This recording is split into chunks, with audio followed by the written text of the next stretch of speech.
My name is Stefanie Kiewit, and together with Teresa Rudolph and Anna Vosswinkel, we are curating together this year's Fotograf Festival in Prague with the title Uneven Ground. And Uneven Ground, that's where we are. That's actually where we try to get along with each other. That's where we are encountering the other. And Uneven Ground is also referring for us to the relationship between the photographer and the photographed subject. And we conceived 8 different exhibitions. Most of them are group exhibitions, and they are all dealing with the subject of encountering the other from a different perspective. And I would like to welcome you to this first talk of a short series of talks. And the title of this first talk is Reflecting Pose. And I would like to welcome the artists who are participating, and that's Sophie Thun. And then we have Anna Daučíková and Gabriele Stötzer.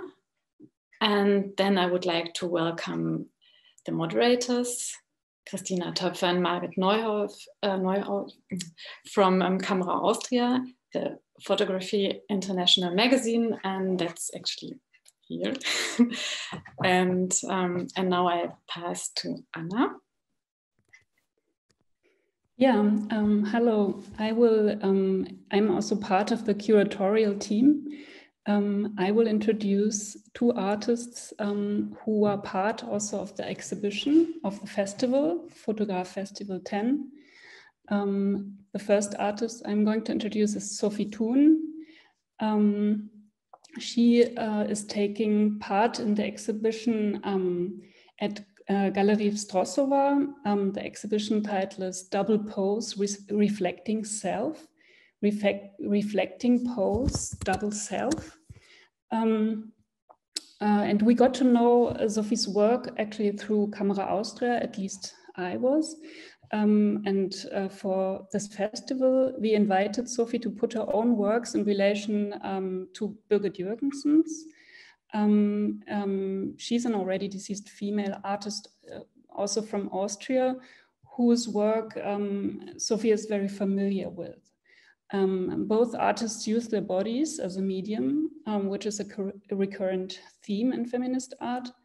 And we found it interesting to see the strategy used in different generations of artists. So Sophie Thun was born 1985 in Frankfurt am Main in Germany, but raised in Warsaw in Poland. And she currently lives in Vienna since 2009. She studied at Academy of Fine Arts Krakow and at Academy of Fine Arts Vienna. And she works primarily with techniques of analog photography, its spaces, processes, and conditions of production and exhibition. Recent solo exhibitions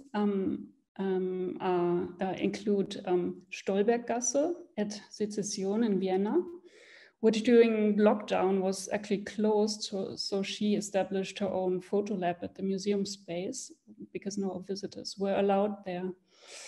And also extension exhibition at CO Berlin.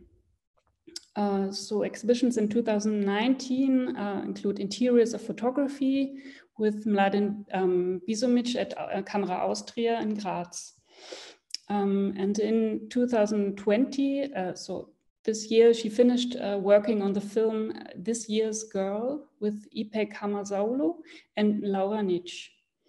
And besides her exhibition currently at Galerie Strossova, she's also exhibiting together with Karolina Jablonska at Raster Gallery in Warsaw. So I think I'm gonna wait a bit till the presentation is finished, so that afterwards we are moving towards the work of Gabriele. Now the presentation is turned to the work of Gabriele Stötzer. Gabriele is showing 2 different works at Fotograf Festival.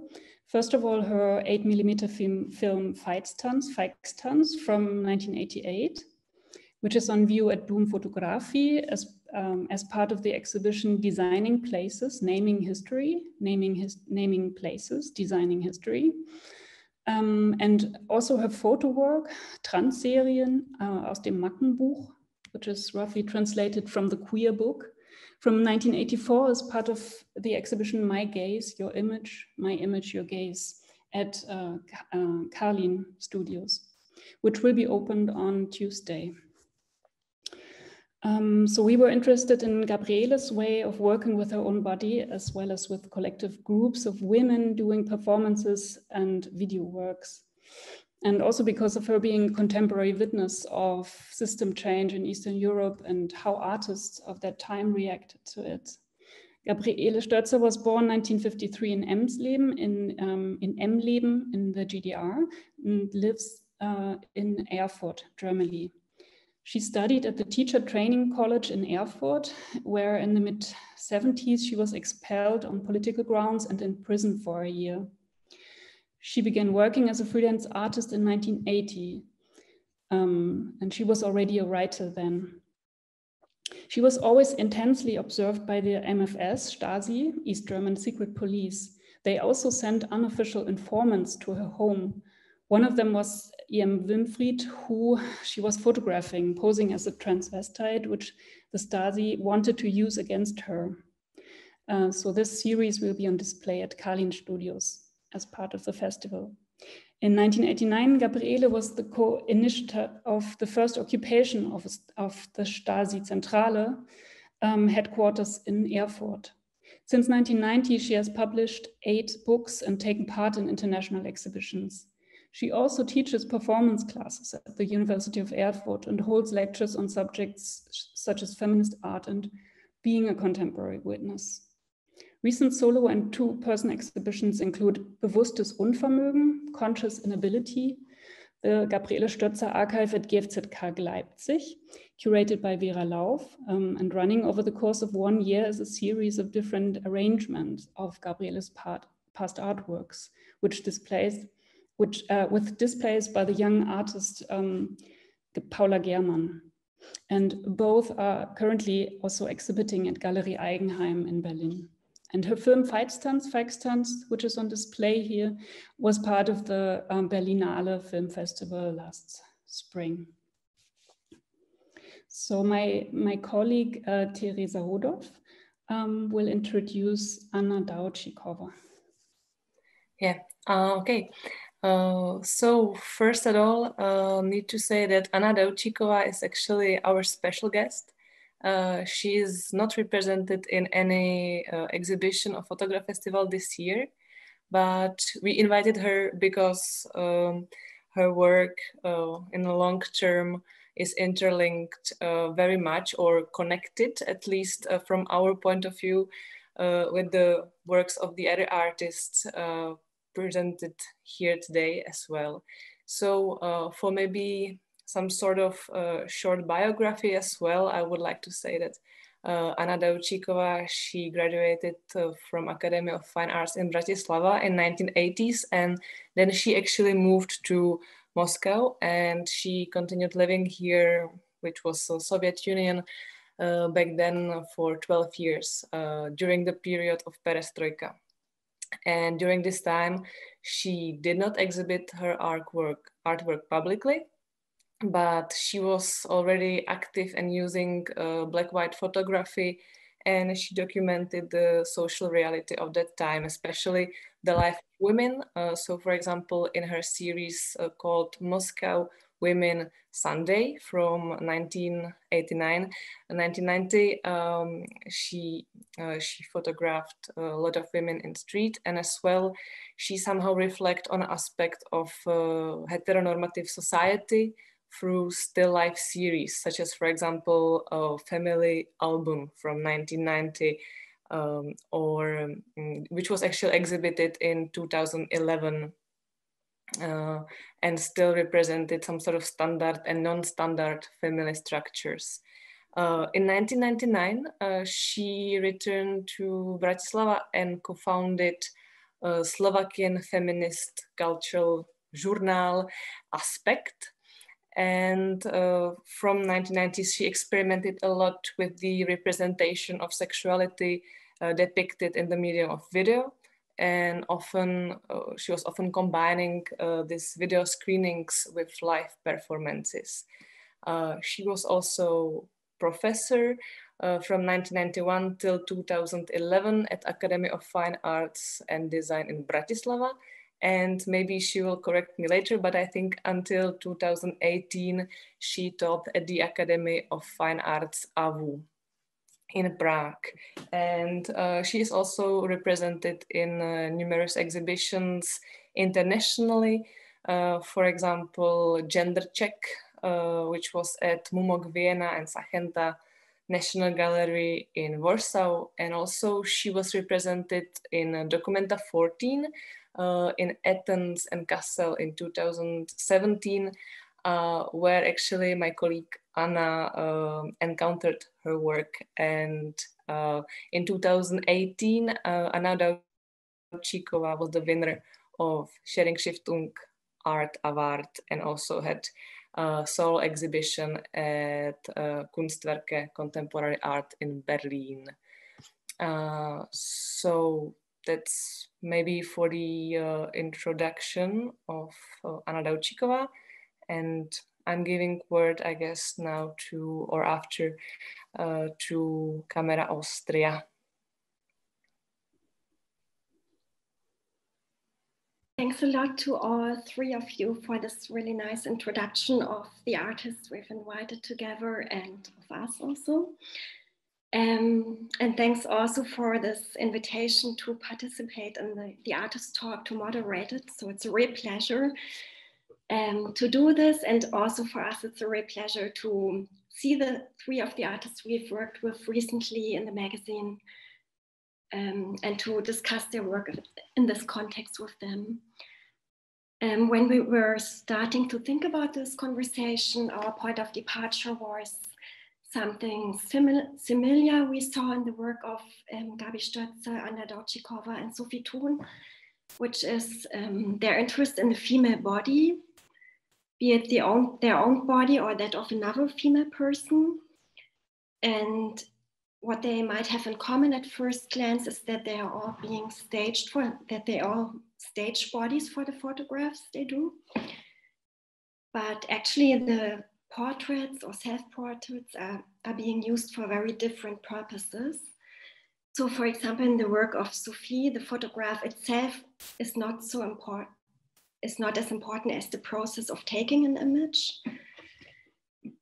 And when we were preparing this discussion, you taught us a bit how you're not so much interested in the photograph that as an object that exists afterwards, or when you take the taking of the picture in a specific context, but rather of the work in the darkroom, like constructing the images there and also developing in the darkroom, which is also a very diligent and lonely work somehow. And we think that your work does not only revolve around the notion of the self-portrait, but is also very medium specific. So you reflect the role of the photographic medium and how images are being constructed actually, which might also be in parallel with the construction of the female body in art in general. So you deal a lot with the male gaze, or the person who gazes at a female model. So there are many references to art history in your work. And at the same time, you play with this notion that a photograph does not actually always depict what has happened, but it's constructed as a narrative which happens in the darkroom or in your studio afterwards, which we will discuss later on. And of course, there's a very close connection to the other two photographers we have invited, because all the three of you question ideas on gender performance, and that it's not always so clear how male or female bodies are being presented in your work. Gabriele Stötzer's work is not at all documentary, but a very performative work which revolves around the exploration of female identity. and the relationship between the self and society, I think, is very important for you. And when we were discussing this talk, we spoke a lot about power and the power of the artist within society, but also the power of women in general. And also here, which might be a parallel to Sophie's work, is also the question, who directs the gaze, or who is responsible in the end for the depiction of a female body? Is it a male gaze, or is it rather a woman who takes the power and the action to portray women from a different perspective than the one which is maybe socially established? And what we might also discuss later on in this discussion is the idea of the poetics of resistance, which is probably a very important thing in your work. And to speak about Anna Daučíková's work, it might be nice to start with a quote we found from Paul B. Preciado, who describes the work of Anna Daučíková as a political anatomy carried out through a series of displaced self-portraits, taking up documentary techniques, fiction, and drag to mock and decenter norms of gender, church, and state. So I think this play with gender roles and the performance of gender, the positioning of oneself within the photograph and the play with the camera is something which we saw in the presentation before, which in your serial work, which you did in 1996, like the ground research standing, but also in earlier works where you work with the glass sheet and press your body against it. And I think what is really interesting about Anna's work is also this negotiation of gender questions and the instability which comes along with it, so that it's actually also this act of photographing, of taking images of non-binary bodies and of playing with the camera inherits a specific politic potential, I guess. And ich habe jetzt gerade vorgeschlagen, dass vielleicht du und Sophie anfangt, über eure Arbeit ein bisschen zu sprechen, die ihr in Prag zeigt, und dass wir davon ausgehend dann zu Anna übergehen oder auch über die gemeinsamen Themen, die sich in allen drei Arbeiten auftun, oder wir vielleicht auf spezifische Aspekte dann näher eingehen. Also vielleicht kannst du ein bisschen über die Trans-Serie erzählen, die du in Prag zeigst, oder auch den Tanz. Also ich fange an, ja. Okay, und nicht so viel. Ja, eigentlich ist die Trans-Serie eine ungewöhnliche Serie von mir, weil überhaupt Frauen, habe ich erkannt, ist mein Stoff in der Fotografie. Und ich habe immer eigentlich die Fotos inszeniert und wollte das von innen was innen ist, nach außen kehren, in bestimmten Mitteln, also mit Malerei am Körper natürlich, ja, oder mit einer Glasscheibe am Frauenkörper. Und ich war dann, musste dann aber in der DDR in den Untergrund gehen, also habe im Untergrund gearbeitet. Im Untergrund kamen dann sehr viele Leute zusammen, die auch Kunst machten, weil nur so in einer politischen Diktatur kann man sich eigentlich aufrechnen, anderen Leuten mit einer Gruppe um sich herum, weil die Stasi hatte natürlich die Aufgabe zu verunsichern, isolieren, vereinsamen oder zum Selbstmord zu treiben, wenn man immer weiter renitent war. Und wir wollten renitent sein, also gesellschaftlich wirksam mit unserer Kunst, aber Künstlerinnen. Ja. Ich wollte immer weibliche Archetypen darstellen in der Fotografie. Und dadurch für meine ganze Umwelt natürlich irgendwo, weil die Frau war nicht so wichtig in der DDR, in dieser Diktatur. Und mit Frauen zu arbeiten hieß natürlich, dass ich irgendwie sexuell nicht ganz klar bin oder dass ich zumindest psychopathisch bin. Und ich wurde natürlich vollkommen beobachtet von der Staatssicherheit, weil um zu fotografieren brauchte ich immer Leute, Menschen um mich herum. Ja? Also das waren eigentlich mehr oder weniger Freundinnen, die ich mir immer wieder schaffen musste, weil viele Leute gingen in der DDR immer wieder in den Westen. Immer wenn ich was aufgebaut hatte, eine Gruppe, war die weg, musste ich wieder eine neue Gruppe aufbauen. Ja? Und so war das alles in Bewegung. Und für die Stasi war ich nicht ganz klar, warum ist Frau wichtig oder überhaupt dieses Fotografieren. Aber es hatte ja irgendwas mit Sex zu tun, ne? Geschlechtlich war es dann doch. Und dann haben sie mir über einen Freund einen ganz besonderen Tipp gegeben, dass es da einfach einen Mann gäbe, der einfach Transvestit wäre und ob ich den nicht fotografieren wollte. Und für mich waren natürlich alle weiblichen Formen Menschen wichtig, wie die sich nach außen kehren. Und ich habe das sehr gerne gemacht, habe gesagt, okay, bring mal den Transvestiten, der hieß Winfried, zu mir. Und der hat dann 3 Tage und Nächte bei mir gewohnt und wir haben zusammen Fotos gemacht. Und er war sicher von der Staatssicherheit geschickt, aber er hat sich dann in den Fotos total entfaltet als das, was sein Wesen war. Er hatte die Aufgabe, mich zu kriminalisieren. Also die Staatssicherheit wollte ja immer verunsichern, isolieren, vereinsamen oder wie gesagt zum Selbstmord treiben oder einen in das Gefängnis bringen. Das ist in meinen Stasi-Akten ständig. Wie kriegt man sie, die nur ins Gefängnis? Ja? Und ein Delikt wäre Pornografie gewesen. Ja? Aber ich wusste ja genau, was man nicht fotografieren darf. Einen erregierten Schwanz und einen direkten Geschlechtsverkehr. Also habe ich das nicht gemacht. Und es kam also immer zu grenzüberschreitenden Diskussionen, aber zu keinen Angriffen auf meinen Körper oder so. Aber im Grunde genommen war das Spiel immer so dazwischen, dass ich wusste, oh, das kann jederzeit umschlagen. Und sonst habe ich viel mit mir selber gearbeitet, obwohl mein Körper es ist keine Selbstbespiegelung oder Selbstdarstellung. Es ist einfach, ich habe meinen Körper als Objekt genommen, um daran etwas darzustellen, was ich unbedingt darstellen wollte. Ja, so wie die Diktatur und die Stasi um mich herum oder auch die ganze Untergrundszene, das waren in der DDR alles Männer, meistens Männer, vielleicht 2, 3 Frauen von 50 und die waren unwahrscheinlich hart gegen Frauen und haben auch immer erzählt, es ist vollkommen sinnlos, dass ihr Frauen euch selber darstellt. Wir sind so eine Art Androgyn und wir erfassen alle Bereiche auch des Frauens. Also wir machen das auch, ihr braucht das nicht zu machen. Und ich habe gesagt, nee, das mache ich schon selber.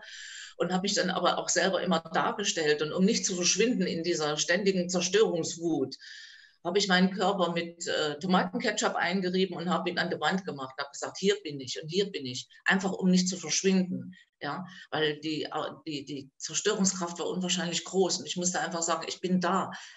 Ja. Sophie, would you maybe like to tell us a bit about your work? So I guess being present is a good point, which is also very present in your work and in the form that you take the space as a model and as a photographer at the same time. Yeah, what I found was very interesting about what Gabi said was about using herself in order not to disappear, this being present, and that this was a method for her to avoid disappearance. And also what she said about using herself, I have the impression this we have in common, because I also have a very functional approach towards my body. It's just part of the whole process, because I'm available 24/7, etc. And the work, should I speak about those works specifically that I'm showing in Pszczorosowa? Yeah, I think it would be nice, maybe also how you put your own work in relation to the work of Birgit Jürgensen, which is also shown there. So for the work in Pszczorosowa, I have one piece which is in the door, in the entrance door to the gallery. I think in the presentation you had work by all 3 of us working with window panes. It's always site-specific work, so it's shot on location and shown in exactly the same place where it was shot. So it simultaneously shows reality but covers it up, which is something I feel photography does anyhow.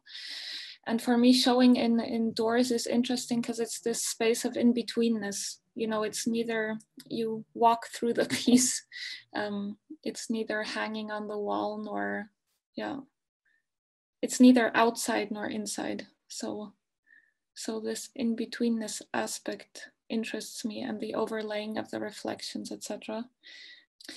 And what was interesting for me in the combination with Birgit Jürgensen, I think we were put together. This is a series of hers called Body Projections, where she projects onto her body and then photographs.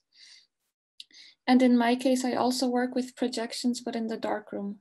So in her case, she photographs something that happens. And in my case, I'm not so interested in this linear time idea, so I try to compress different moments in time into one image. So this interaction happens in the darkroom and not in front of the camera. It's always about cutting the body apart and rearranging it in a different combination. And yeah. Birgit Jürgensen's work seems to be very much about covering and shielding herself. And I think that's a difference also in the work. This is also a site-specific work that you pass through. So it's hanging in a passageway. This was the Birgit Jürgensen work you were just speaking about, right? And this piece also is exhibited in the actual doorway. So it's also in between the gallery space and the outdoors, and you pass through it. Yeah. And it was also a tactic of taking up space for me, occupying a space, maybe. And maybe since we have seen those works where you also work with the window pane or the doorway and how you use your body against the reflection also in relation to Birgit Jürgensen, I think it might be nice to have Anna share some of her ideas, because you worked a lot with glass and also with the body, which is pressed against the glass, but which has a different function in your work, I think. So I think it would be interesting to learn a bit more about this. Thank you. First, I would like to say that listening to you too and to your work, it is really amazing how we are crisscrossing in different ways, in different directions, while having completely different stories and different aims, which are moving our work on, but it's all the time at every corner. It is crisscrossing, and we could say, yes, I know what you're talking about, and this is something which I find really amazing, because somehow be it a photography, or be it a glass pane, or be it a window, or whatever, we are really working together on the same issue, in a way, to create a new reality, to use one's body to create a new reality. Of course, it's very simple. It's an artwork, and this is a new reality. But I mean to bring in something. So when you, Gabriele, start to work with the person, transvestite person, at the same time, whatever is the a not nice story behind with Stasi, still what is happening is that in 80s you are bringing in a differentiating understanding of the gender role, of these kind of things. When that time it was completely mute, and it was impossible at that time. A man dressing up female garments was mostly ridiculing femininity. Yeah, this was what we could see, different clowns being like a women, all the time. It was a denigrating process in the mass media, let's say, television or something, some kind of this kind of joking programs. We had it in Czechoslovakia, and we have these exponents who were doing women, But your work in 80s was a crucial thing in the history of elaborating a non-binary and elaborating a new approach to gender, to gender stereotype, yeah? And the same with Sophie, you know, that you, Sophie, with your, you know, when I look at your work, I feel like there is a, you know, there is a fantastic thing, and what is fascinating me is an act, you know, it's a series of acting which overlaps and which is a layering until there is a final view on all that process, which you can decipher if you want. You know, you can really like try to go by layers or whatever, apart from having another interpretations of it, of course. But it is fantastic that this action, which for instance makes us relatives, you know, because for me the action in my work, the action, as well as the action of the transvestite in Gabriele's work, was something which where I would say what is happening a becoming. You know, this is the body is there in order to become, you know, to become a body, to become something which is not revealed yet. Yeah, this kind of thing. Because I'm coming back to the glass, you know, to the problem of glass. I am originally, you're a painter, which is fantastic because I can see it, you know, when you take the photo of the door and the reflections and how the reality is, it is really a photography. So it is a painting by light, analogous painting, yeah? So this kind of painting is your way. And I was a glass maker originally, you know, originally I was working with glass, and the glass for me is a special entity. It's something which is material and immaterial at the same time, which is, as I read in your texts, there was a quote, I had it, yeah, it's a tension between what, you know, it's about window, but it's a threshold and barrier at the same time, yeah? It's something which makes a barrier and threshold. But for me, it is not a barrier. And it is not a threshold, it's a membrane, or it's a kind of strange cut where the momentum of change is happening, you know? I was absolutely aware when doing this. It was a sort of discovery when I understood that I can make my real body, not a biologically destiny body, yeah, but my real body, my transgender body, can come through the picturing it as a momentum of change, as a momentum of transformation, of translation also from the biology into other materiality, which is a photograph at the end, yeah. So I'm really amazed how we are fantastically, you know, correspond in different ways, and I'm so happy that I could learn that finally, you know, because what I think is that there is something like a line in the art making, which is made by women, as in a feminist sense, yeah, and we definitely all take part in this. The transgender women, be it the women becoming a woman or being a woman, or which left the womanliness behind, you know, it's always there. It's a flexible space where these kind of things are happening in the action, yeah. So maybe this is what I want to say now, and I would like to hear from you. How do you feel these interconnections? What do you see there?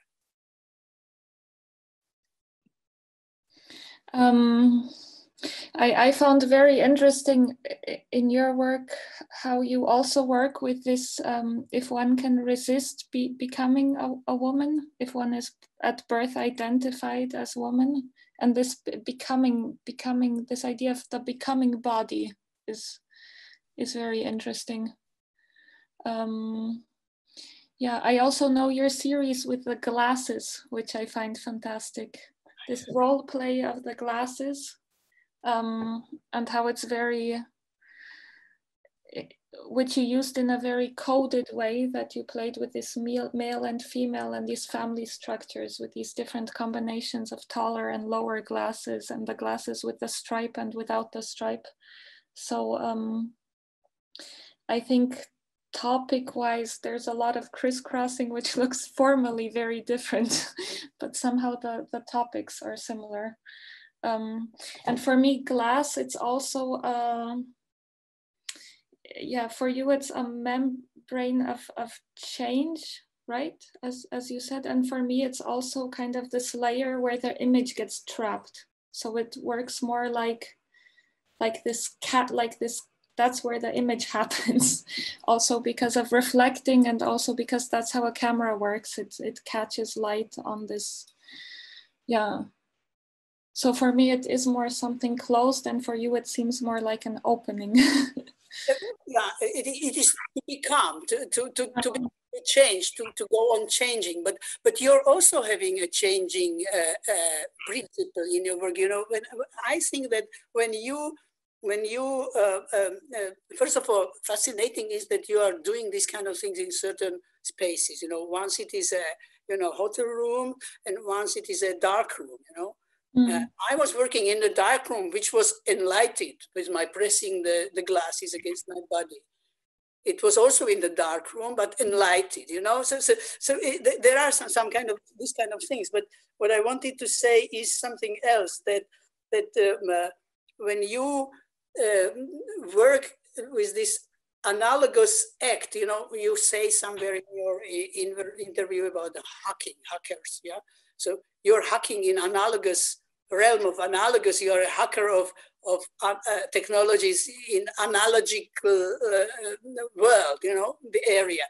So when you are layering these acts here, then you get like a final product. But at this point, you don't leave it final, and you go through. I saw it in the exhibition.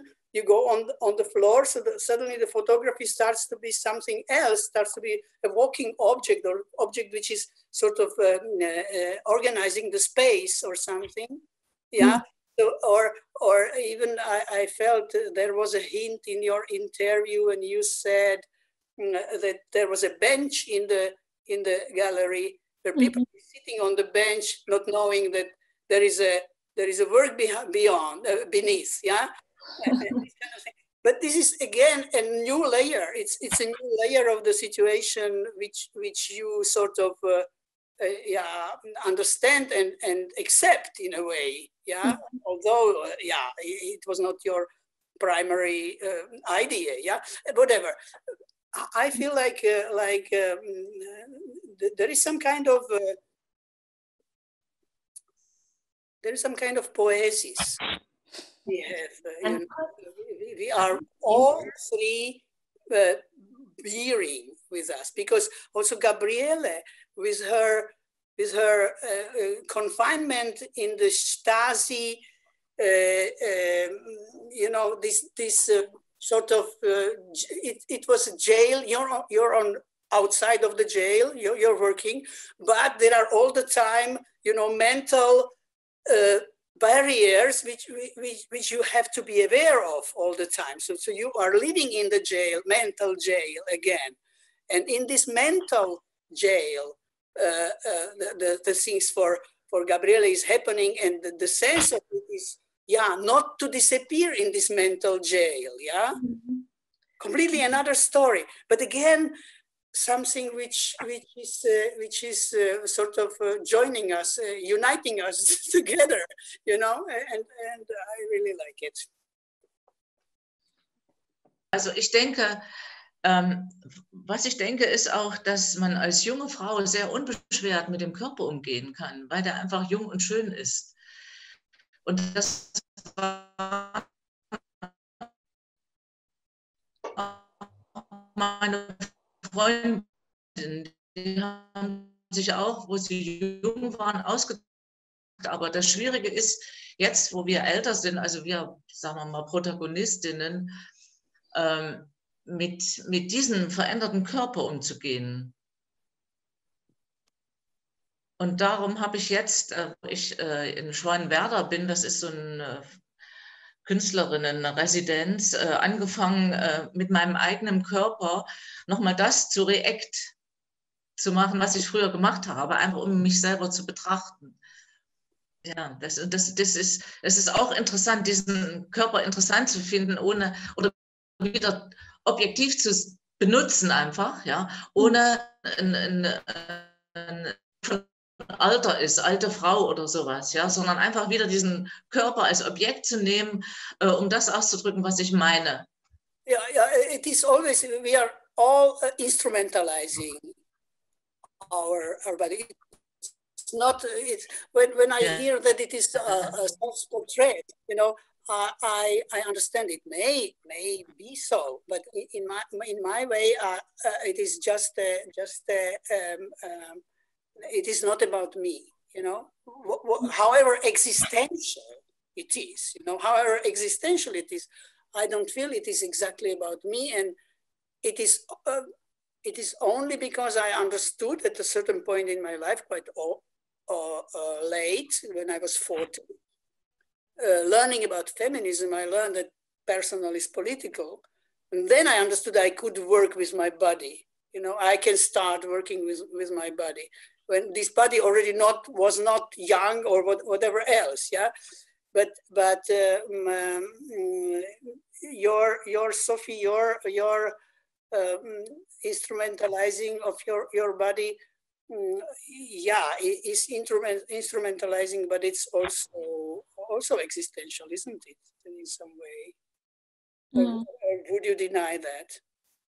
Yeah, I wouldn't deny it, but it's also not about self-portraiture for me. It's just about using myself.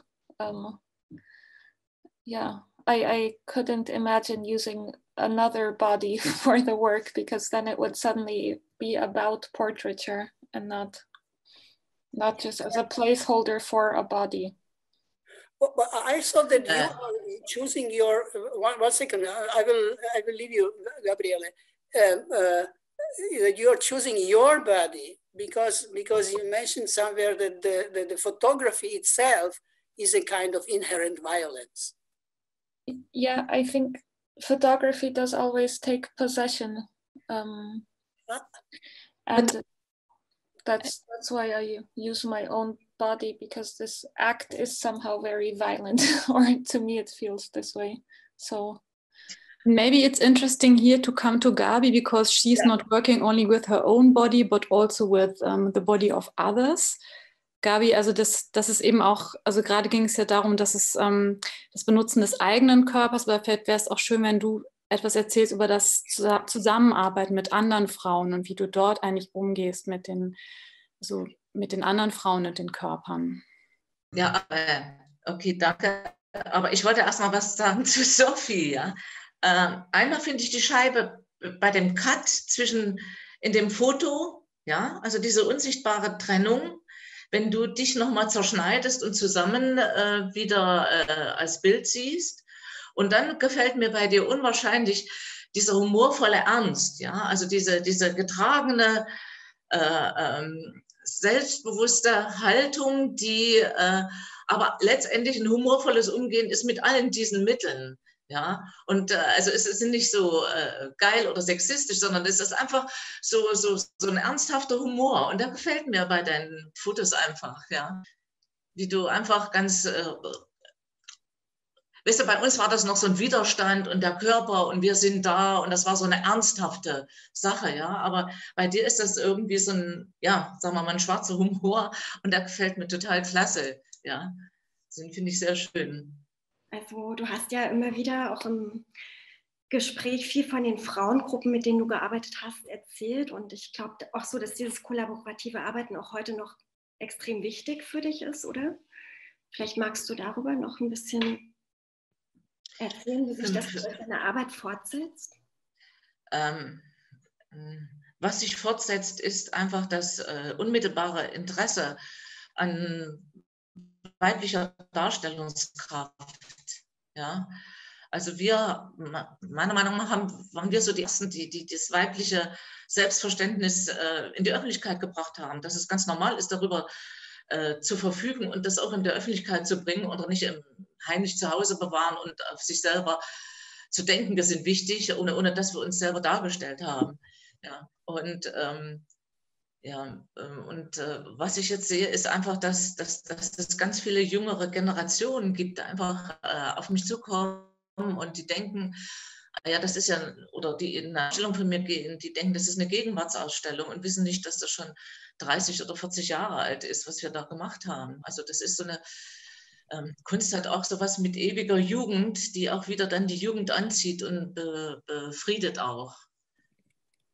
Gabi, hast du nicht, ich glaube, ich habe gelesen, dass du andere auch als Platzhalterinnen für dich selber verwendet hast? Ich habe sehr viel mit anderen Frauen, sehr viel mit anderen Frauen auch gearbeitet, nicht nur mit mir selber. Ja. Aber, und die waren auch interessiert in dieser Zeit, was ich mit ihnen mache oder so. Also ich habe zum Beispiel eine Frau ganz nackt hingelegt und habe sie dann langsam, also ganz kleine Geschichten erzählt. Ich habe immer Geschichten erzählt. Und ich habe sie dann ganz langsam mit dem Bettlaken zugezogen, bis sie ganz weg war. Und sie hat gespürt, wie das Stück ihres Körpers, wo dieses Laken drauf war, immer abgestorben ist, bis sie selber, wo ich drüber gezogen habe, einfach gestorben ist. Und dieses Erfahren von sich selbst, ja, oder auch von Gitti hier, dass sie gegen eine Scheibe sich drückt, ja, das ist das, was wir miteinander auch geteilt haben, ja, und was ich mit anderen Frauen auch habe. Also das ist zum Beispiel auch etwas, wo ich sagen würde, okay, das ist auch ein bisschen lustig und wir haben auch manchmal, habe ich gemacht, die Fensterscheibe knutschen, wenn man die Fensterscheibe küsst, ja. Also ich habe auch Fotos, die nicht gut geworden sind, dann einfach nochmal mit irgendwelchen Texten überstempelt und als Postkarten versendet. Ja. Aber das Wichtige ist auch, dass ich immer Modelle hatte. Also meine Freundin musste eine Freundin sein. Ich hatte ja niemanden, um zu bezahlen. Das musste also schon irgendwo so ein Sog sein, dass sie sich selbst erfahren in dieser Arbeit. Ja, und das andere war, dass ich das auch immer brauchte. Ja, also ich habe das aber nicht funktionalisiert. Also die mussten nicht meine Freundin sein und fotografiert, aber es war doch schon so was Gegenseitiges. Also es war im Grunde genommen eine Sucht zur Erkenntnis, gemeinschaftlichen Erkenntnis und gemeinschaftliche Erfahrung. Also wenn ich mit Frauen die angemalt habe, dann war ich auch nackt. Das habe ich dann auch nackt gemacht. Also ich habe mich auch immer ausgezogen, wenn ich nackte Frauen fotografiert habe. May I something like this is absolutely interesting how in the experience of Gabriele the photography of the group of the women in who are friends, who are working for each other and interacting with each other absolutely freely, you know, and it's their own will to show up, to show these kind of things, and how different is when I am taking the photos in Moscow in late 80s, the women on the street, without asking them if it is possible or not, you know, in absolutely violencing situation with the camera, you know, taking camera as a, you know, phallus, which is taking the snap of someone, yeah. But the difference is exactly because my work in Moscow Women's Sunday was a let's say, anthropological research, you know, of the state of the subjectivity in the society. Now, later on, I theorized on it a bit, which is that in that time, in the time of a complete entropy of the totalitarian regime, yeah, the people, not only women, but women especially, didn't care if someone is taking a photo of you. It was completely not, you know, today they would, I'm absolutely sure they would not allow me to do that, yeah? Simply it would be a real attack on someone's I don't know, personality, personal, you know, we are now holders of our images and we allow the others to take a photo. While when you are, Gabriele, working with the group of people who are, you know, unite with the relationship, with the friendship, you are really establishing a collectivity of subjectivities which are having the free will. While I'm taking the photo of women who were deprived of the free will, you know, they were enslaved and deprived of their subjectivity. Therefore, they don't care if you take a photo or not. It can't harm them because they canceled that dimension from their life. The Soviet life made them just you know, objects of shopping and nurturing the families. Yeah. And this is what I exposed now. I started to show it in the exhibitions, especially because that was a kind of hidden heroism, completely different to heroism of the, you know, official heroism of the state, which was absolutely, you know, augmented. You know, it was all the time about the Geroi, about the hero of the socialism, of the state, of the war, everything. Yeah. So, but here we have another heroism. It's a heroism of being in fact a machine of the society, a power, a force on which the society works. You know, the society would never function be there no Soviet women who simply worked 24/7, yeah? Naja, in der Diktatur oder in der Sowjetunion war es sicher auch so, dass die Frauen überhaupt keine Individualität hatten oder einen Wert. Oder einen individuellen Wert. Ja? Die waren sich das einfach nicht wert, wenn du sie fotografiert hast.